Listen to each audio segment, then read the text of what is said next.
Late Rant, where I rant about whatever my $15 a month plus patrons want me to rant about. You can get one of these by being one of those. This one is for Apple Doom, who says, rant about how you do research for your more informational videos, taking for example the two about Hideaki Anno.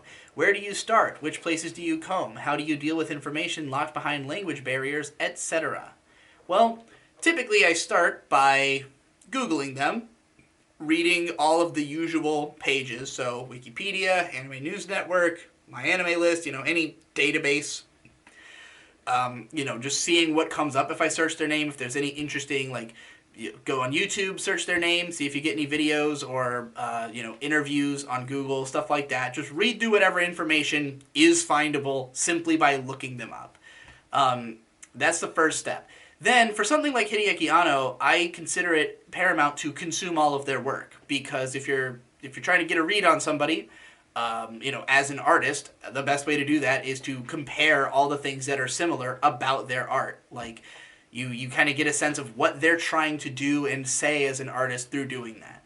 So, with that video, there's a lot of information about Hideaki Anno readily available. He's a pretty well-documented, creator. He's one of the most famous anime directors. A lot of it has been translated. There's a lot of really random interviews. He's done a lot of interviews with other creators, where it'll be Anno and Ikuhara having a conversation, or Anno and Go Nagai having a conversation, or Anno and Tomino having a conversation. And more of those keep getting translated over time. How do I deal with information locked behind language barriers? I don't. I just stop the buck somewhere. My videos, I can't get all the information. And if you've never seen my video, The Difficulties of Being Right About Anime, that is basically just an explanation of how I do things. It's that, you can go forever trying to find more information, but you will never have the complete story. You will never be able to vet every piece of information that you have.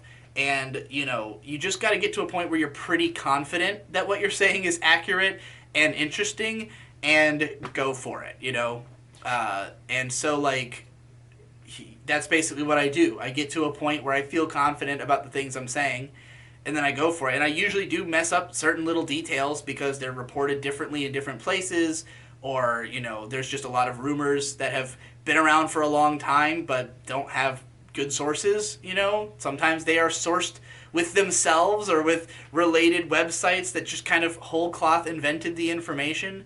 So, yeah, I mean, if I knew Japanese, there'd be a lot more information I could research, and it would be good for me personally. I would get more out of doing these research projects if I could read stuff in Japanese. My research would be better, but again, at some it wouldn't mean that I could suddenly have all the information. I could just have more and have better.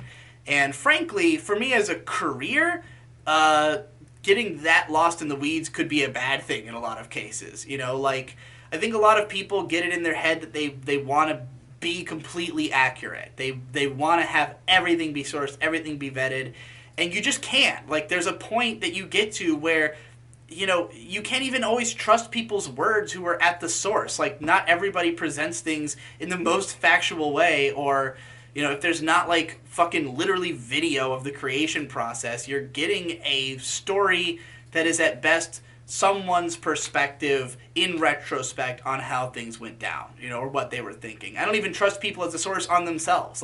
Speaking as somebody who personally has done a lot of, behind-the-scenes work, I definitely will recontextualize the way things happened and, explain it in a way that I wasn't thinking at the time. It's just the way I understand how I was doing it now that time has passed and I've been able to think about it more, So, yeah, basically I just do as much research as I can, within the language barrier, as much as I'm able to find, and, go for it when I feel pretty good about it. But I don't stress too much over being perfect. If something is wrong that I say, it will probably be called out. If it can be proven wrong, somebody will probably know that information and say so. I value those kinds of comments. I usually try to pin them or heart them so they're at the top, But yeah, so basically just, again, search their name all over the place, see what information is available, go to whatever websites I know to have like translated interviews and stuff, like maybe Annie Pages or Wave Motion Canon or Sakuga Blog, like places that regularly translate these kinds of things. Or ask around, you know, maybe just post on Twitter or go to like Pause and Select's book club server or something and be like, does anybody have sources for this? There was one time I had my buddy Cider pull up academic articles because I did my first set of videos on Serial Experiments Lane, my first like serious anime analysis on the channel.